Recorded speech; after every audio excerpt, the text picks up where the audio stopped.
Kaya pala ganito ang naging resulta ng kapalaran ko. Kasi alam ng Diyos na kaya ko. Sa edad kong to, napagod na akong magmadali.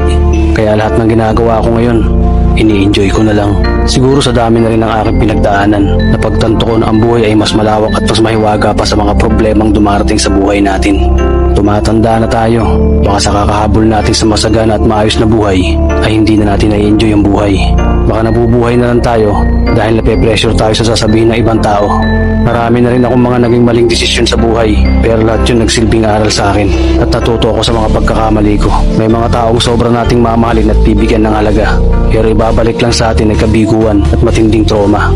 Kaya wag nating lilingunin ng mga taong tulad nila dahil mas payapa kapag hindi ka na interesadong malaman pa kung ano pang balita sa kanila. At wag mong idepende ang sarili mo sa kahit kanino. Tandaan mo, kahit sarili mo kanino, iiwan ka din nito kapag madilim na ang paligid mo.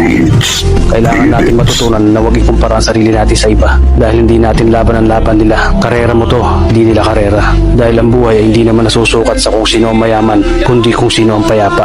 Kaya galingan mo lang palagi tol dahil napakaraming tao mapanghusga, hihilahin ka pababa at lagi mo itong tatandaan. Beats, beat it.